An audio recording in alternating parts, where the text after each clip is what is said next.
We are here for What's Up This Week from the Do This Not That podcast presented by Marigold. This is our short episode where we break down what's going on this week in marketing, in business, and life. And then we still have our Ask Us Anything later in the week in our big tips episode at the end of the week. So, what's going on this week? Well, we got to talk about Wicked, right? We got to do that. So, Wicked is the giant movie that's out right now that's taken over like marketing and society and life, and it's doing really well in the movie theaters.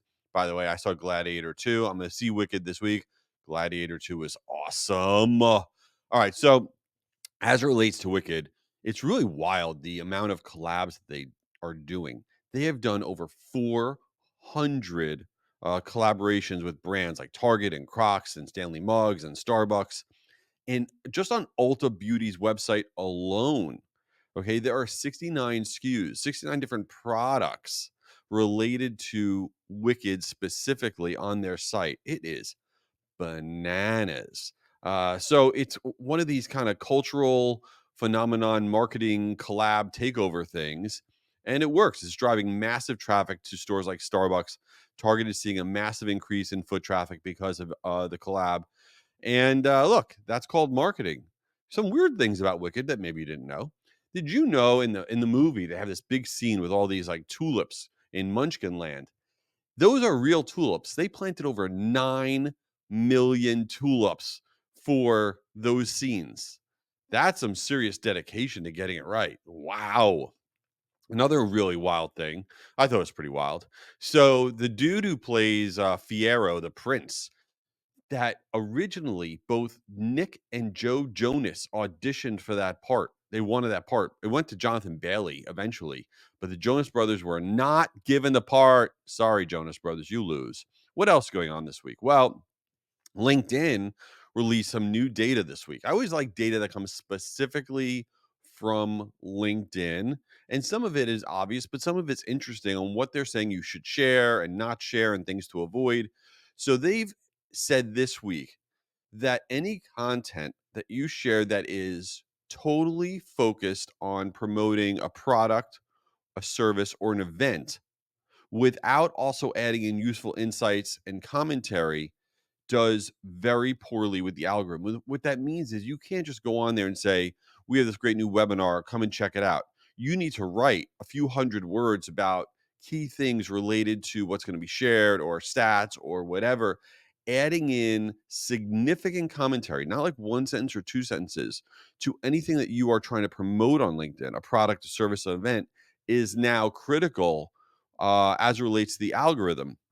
Also, they're finally depressing circulation of posts that ask for likes and shares and comments or follows, which a lot of people stop doing, which is good. You shouldn't really be posting on LinkedIn and say, hey, drop a comment in here and let me know what you think. You might as well be telling the algorithm when you say drop a comment in this post in the feed, you might as well be telling the algorithm, hey, stop circulating this thing. So you really want to avoid that. And you want your content, obviously, to create people's desire to leave comments and shares and likes and whatever, but you can't outright ask for it because it's going to crush performance. The other thing I thought was interesting that LinkedIn actually said that humor improves performance. I love this because everyone's always like, you can't do that. You can't post funny memes on LinkedIn. It's not good. That's not what LinkedIn's for. But here at LinkedIn, in their latest report this week, they actually wrote this. They go, humor improves performance. Content that is funny gets 65% higher engagement, and most importantly, 42% higher lead gen form fills as compared to non-humorous content.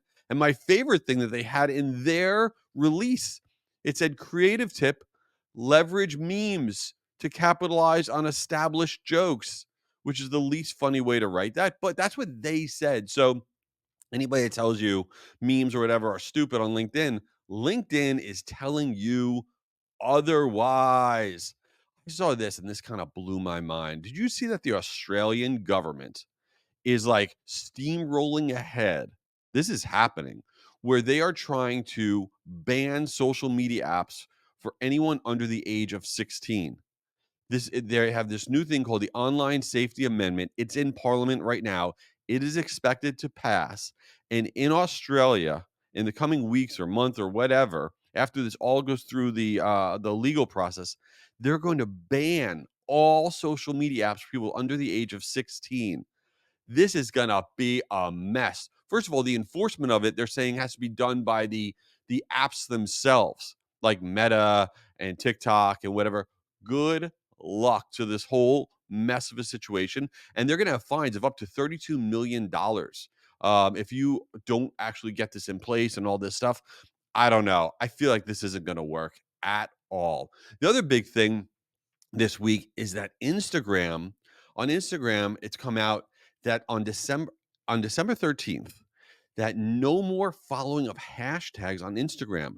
You're not going to be able to follow a hashtag and see posts that include that hashtag in your feed as of December 13th.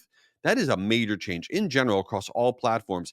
Hashtags have really started to get knocked down in terms of usage and importance, but this is a major step. And the reason they're doing it is that spammers have really always used hashtags to target, junk that they want to put out there because they include the hashtags and you're following it, then it shows up in your feed. And Instagram knows that. But it doesn't mean that hashtags are going away on Instagram. You're still going to be able to search hashtags and see posts that have them. But over time, because people can't follow the hashtags, they're going to have a lot less relevance. And I think over the next 12 months, they're going to almost slightly disappear. So no more following hashtags on Instagram. And of course, this is Thanksgiving week. So we're ready. We are all ready with our stretchy pants. It's on. Did you know, according to Business Insider, on average, Americans consume 2,500 to 4,500 calories during Thanksgiving dinner? That is the equivalent to 4 to 8 Big Macs in one sitting.